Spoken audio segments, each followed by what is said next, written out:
हातकणंगले शहरात विद्यार्थी संख्या मोठी असून यातील मोठा वर्ग जिल्हा परिषद शाळांमध्ये शिक्षण घेतोय।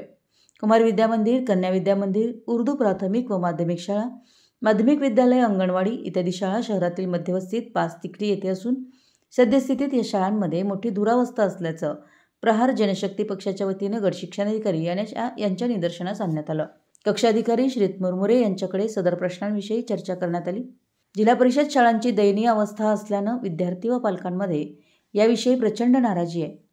विद्यार्थी या ठिकाणी कन्या विद्या मंदिर शाळेतील पडलेले वर्ग नव्याने बांधून मिळण्याची प्रमुख मागणी या निवेदनातून करण्यात आली आहे। विद्यार्थी संख्येच्या मानानं मुलींसाठी स्वच्छतागृहाची कमतरता भासत असून नवीन स्वच्छतागृह बांधण्याची मागणीही यातून केली आहे।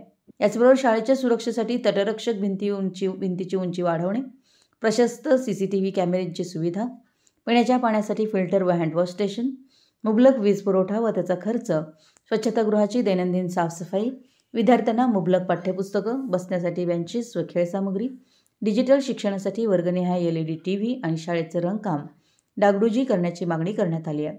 शाळेतील भौतिक सुविधांचा मोठा अभाव असल्यानं विद्यार्थ्यांना त्यांचा मनस्ताप होत आहे। तसेच सदर सर्व समस्या त्वरित निवारण करणं खूप गरजेचं आहे। तरी शिक्षण विभागाने याकडे विशेष लक्ष घालून वरील प्रश्न त्वरित निकाली काढावेत, अन्यथा प्रहार जनशक्ती पक्षाच्या वतीनं तीव्र जनआंदोलन छेडण्याचा इशारा युवक अध्यक्ष अनिस मुजावर यांनी दिलाय।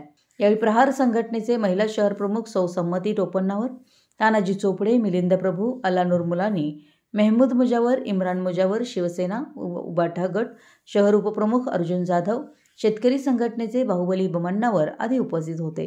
कुंभोज प्रतिनिधी, मराठी यस न्यूज।